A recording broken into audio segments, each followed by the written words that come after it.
is my house.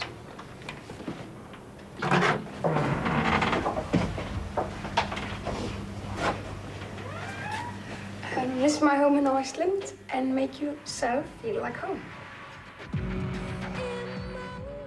About 4 or 5 years, I came here, and this is this big place where they used to pull ships inside here and fix them from the harbor. And then they stopped using it, built like this other huge place, so I could change this into a flat. Well, I wouldn't call my house the typical Icelandic hut, you know. It's definitely a bit different, but it's got a lot of Icelandic things about it, though. I think, in a way, it's probably the most Icelandic house in Iceland. The other Icelanders haven't just sorted that one out, you know. It's very hard and solid and like with dark colors. And I picked the colors like are in Iceland's nature, which is moss green and black and white, and very beautiful dark blue. Front room.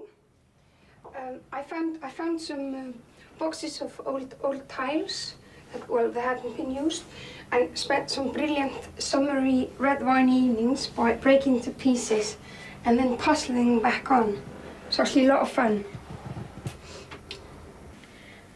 Put the hammock in here. It's the best thing you can get when you're hungover. It's like somebody's carrying you when you lie in it. You can, you know, sort of go back to your childhood, sort of an experience like this. Kaum ein anderer Künstler dieser Welt wird so sehr mit seiner Heimat in Verbindung gebracht wie Björk. Ein Umstand, der sie wenig stört, da sie Island, seine etwas kauzigen Einwohner und seine skurrilen Landschaften über alles liebt. In the top of a church tower now, having a look at my hometown, you know. And a lot of things have happened there, you know. Basically spent, you know, majority of my life. A lot of memories down there. Kinda, you know, first fights, first time getting drunk, first time getting late, first time whatever, you know. People usually first see is all the different colors of the roofs. I'm not sure why that is. I think it's basically because the weather tends to be quite grey and dull here. So they paint the most extreme colors they can, you know. I like it very much. I live right next to the harbor. It's my favorite place, you know, to see the ships come and go. And just the option of knowing about all the space in front of your window, even though you don't exactly go and sail away. It's just a nice feeling that you can fake your little mind that you actually can if you get enough. It's a certain sort of every time you walk towards an ocean and stand by it, you kind of can tune everything back to point zero. 250,000 people here, and we've got 400,000 sheep, and we're not really sure what to do with them. They're really happy here, and we get more and more of them every year, and we can't even eat all the meat that comes off them. We have to throw it in big piles and burn it, you know. It's pretty pathetic if you ask me.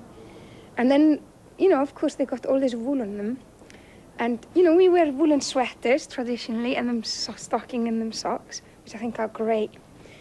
But then I think people are trying to sell more Icelandic wool items, making them a bit fashionable, you know, pink and stuff, you know. We're now in front of a library, which used to be this house that was built for the rich people in the middle of the century. And they would live here, you know.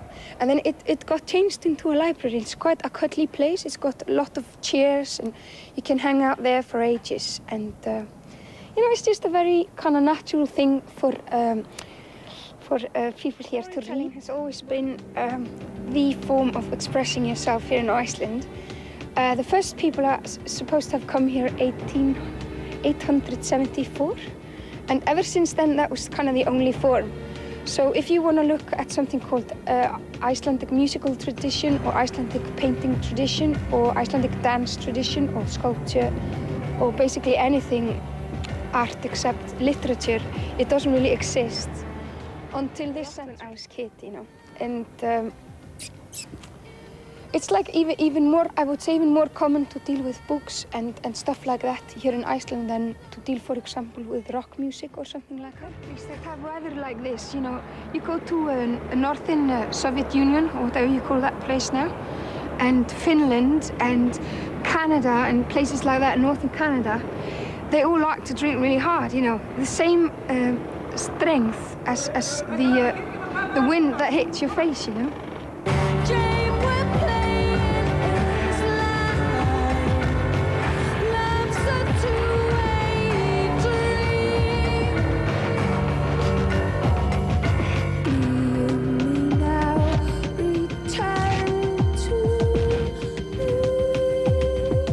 When I was a teenager, we formed this label that was against the big labels here, and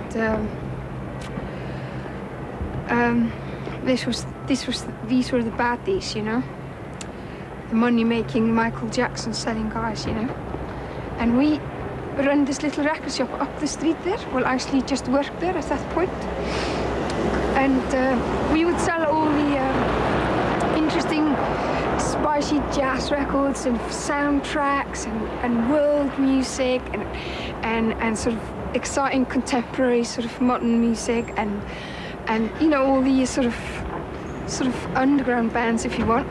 Is it still there, the shop? No, well, of course got bankrupt because they made all the money, we didn't. This is the Parliament building in Iceland. It's built 1881, but one of the most important points in Icelandic history is that we formed Parliament, outside Parliament, in 930, which is the first one in the world, and everybody had a say. The whole nation had a say with making decisions. So it was a bit of an anarchy, not completely because they had slaves, but pretty close.